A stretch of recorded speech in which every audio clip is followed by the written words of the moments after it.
Hello friends, welcome to Cinesport YouTube channel. मेरा नाम प्रियांश शर्मा और ये है प्रिंस। आज हम लोग बात करने वाले हैं टोनी स्टार्क यानी कि हमारे आयरन मैन के डॉक्टर डूम में हुए ट्रांजिशन के बारे में, और आपको बताने वाले हैं सारी डिटेल्स की क्या क्या पॉसिबिलिटीज यहाँ पे हो सकती है।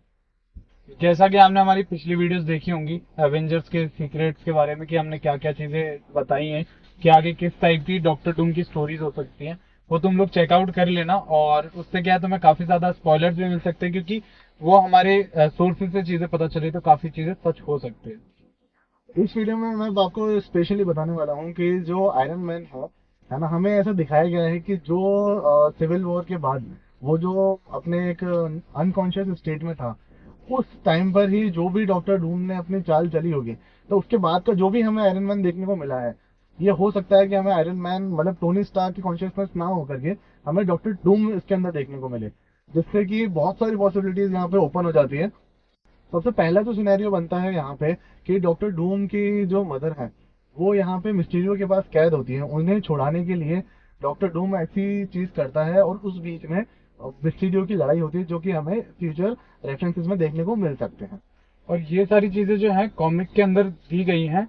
और कॉमिक के अंदर ये भी दिया गया है कि जो टोनी स्टार्क का ब्रेन होता है वो बहुत ज्यादा अच्छा होता है, मतलब बहुत एक्टिव होता ज्यादा है। स्मार्ट टाइप का होता है। तो डॉक्टर डूम जो होता है वो दूसरे यूनिवर्स से टोनी स्टार्क का जो ब्रेन है वो कंज्यूम कर लेता है। कंज्यूम मतलब इन द सेंस कि उन दोनों का दिमाग इंटरचेंज कर देता है। इंटरचेंज उसकी सारी जो भी चीजें होती है, जिन चीजों को वो समझता होता है, टोनी स्टार्क का ब्रेन जिस हिसाब से काम करता है, वो सारी चीजें वो अपने अंदर रिजॉल्व कर लेता है। यहाँ से हमें पता लगता है कि डॉक्टर डूम जो है वो काफी ज्यादा एक्सपर्ट होता है इन चीजों में। और एक जो पॉसिबिलिटी है, अगर मल्टीवर्स में देखा जाए, तो एक कहानी ये भी आती है निकल के कि डॉक्टर डूम और टोनी स्टार्क जो है वो साथ में किसी प्रोजेक्ट पे काम कर रहे थे। बट वो जो क्या बोलते हैं डॉक्टर डूम है, वो अपनी चालाकी से एक दूसरे की जो कॉन्शियसनेस है उसे स्विच कर लेता है और टोनी स्टार्क की जगह ले लेता है। बट यहाँ पे एक ट्विस्ट ये होता है कि जो डॉक्टर डूम टोनी स्टार्क की बॉडी में होता है, इसे सारी खुद की मेमोरीज पता होती है, प्लस इसे टोनी स्टार्क की मेमोरीज भी होती है। बट जो टोनी स्टार्क की जो कॉन्शियसनेस है जो डॉक्टर डूम के शरीर में जाती है, उसे कोई भी मेमोरीज नहीं होती, वो पूरा यहाँ पे ब्लैंक हो चुका होता है। बट फिर भी यहाँ पे वो बहुत ही अच्छा बिहेव करता है सभी के साथ। और डॉक्टर डूम के शरीर में होने के बावजूद भी वो एक अच्छे कैरेक्टर का रोल प्ले करता है। लेकिन जो डॉक्टर डूम है वो टोनी स्टार्क की पूरी लाइफ बर्बाद कर देता है। वो स्टार्क इंडस्ट्रीज को बुरा बना देता है, लोगों पे हमले करता है ना। अपने जो फैमिली फ्रेंड्स वगैरह नोन्स वगैरह जो भी हैं, उनके साथ भी रिलेशन वगैरह खराब करता है टोनी के। और फिर जब वो चाहता है कि वापस से सब कुछ पहला जैसा करना, तो उसे टोनी मना कर देता है कि नहीं, तुमने सब कुछ खराब कर दिया है, तो मैं इस जिंदगी में वापस नहीं आना चाहता। तो इसलिए वो डॉक्टर डूम बन जाता है। और जिस चीज हिसाब से मतलब जो भी चीजें हैं वो दिखाई जा रही हैं, तो इसके अंदर ऐसा होगा कि जो डॉक्टर डूम की डेज की जो कहानी है वो एवेंजर्स के अंदर तुम्हें छोटी छोटी ग्लिम्स के द्वारा उसके पास्ट को दिखाया जाएगा। जैसे एवेंजर्स अपना एंड गेम इन्फिनिटी वॉर थी, उसके पास्ट को दिखाया जा रहा था कि गमोरा उसको कैसे मिली, ये सारी चीजें, उसने कैसे हमला किया और ये सब क्यों किया। वो सारी चीजें तुम्हें एज उसके पास्ट में छोटी छोटी ग्लिम्स में दिखाया जाएगा। और एवेंजर डूम डेज के अंदर यही पूरी स्पेसिफिकेशन दी है कि वो ऐसा क्यों बना। और आगे जो सीक्रेट वॉर्स जो भी चीजें आगे जाती हैं, और मेन चीज है कि डॉक्टर डूम का जो अंत है वो वहां पर नहीं होगा।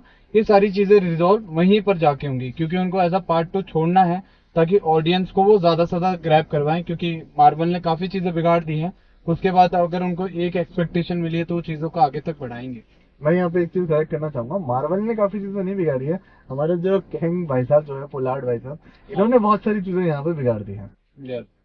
तो ये जो जितने भी थ्योरीज जो हम लोग बता रहे हैं तुम्हें, ये सारी कुछ थ्योरीज जो हैं ये व्हाट इफ की कुछ कॉमिक्स हैं, कुछ कॉमिक्स मार्वल्स की हैं।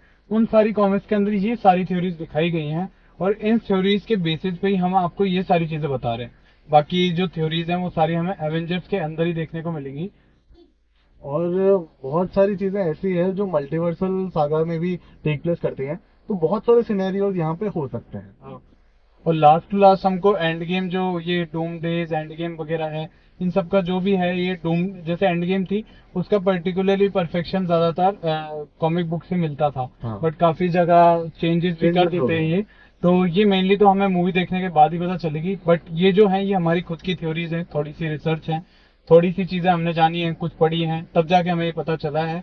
बाकी और भी ऐसी थ्योरीज चाहिए हो तो चैनल को सब्सक्राइब कर लेना, क्योंकि बहुत मजा आएगा। हम आपके लिए इस चैनल पे लेके आते रहेंगे ऐसे ही लीक्स। अगर आप यहाँ तक वीडियो देख रहे हैं तो इस वीडियो को लाइक करके जाइए, नीचे कमेंट करके बताइए क्या क्या थॉट्स आपके मन में भी चल रहे हैं।